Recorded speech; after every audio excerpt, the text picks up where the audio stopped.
A U.S. ban on its citizens traveling to North Korea has come into effect, at a time of heightened tensions over North Korean missile launches. The new rule was announced after U.S. student Otto Warmbier died after being released from prison in North Korea. The State Department said it was necessary due to the serious and mounting risk of detention.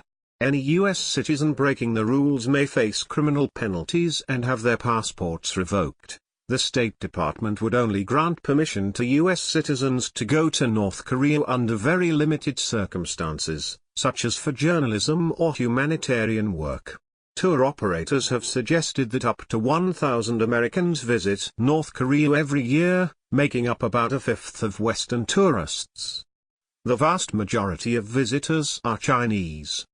On Thursday, tour operators flew out their last American tourists from Pyongyang.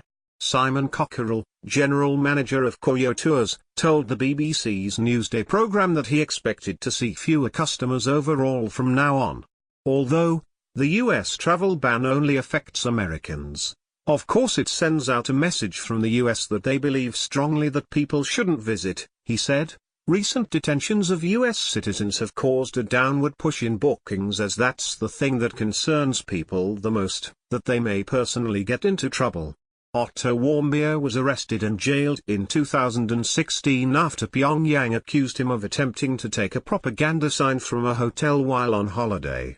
He was released to his family in the US in June, but he was in a coma and died shortly afterwards without regaining consciousness. The cause of his death remains unclear. The State Department said at least 16 citizens had been detained in North Korea in the past decade. 3 are known to be in detention. Most of those detained have been U.S. missionaries, journalists and professors. The U.S. has in the past accused North Korea of detaining its citizens to use them as pawns in negotiations over its nuclear weapons program. Tourism offers outside visitors a rare window into North Korean life. But tour groups are heavily regulated as well as monitored.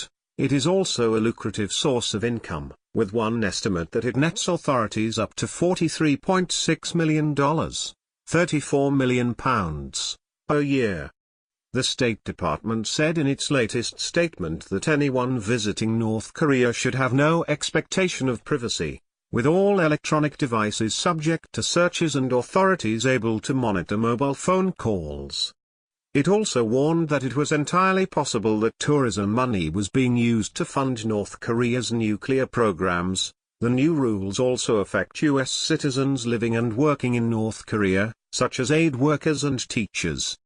About 60 U.S. citizens who were employees or family members of employees at North Korea's Pyongyang University of Science and Technology have departed, according to Reuters.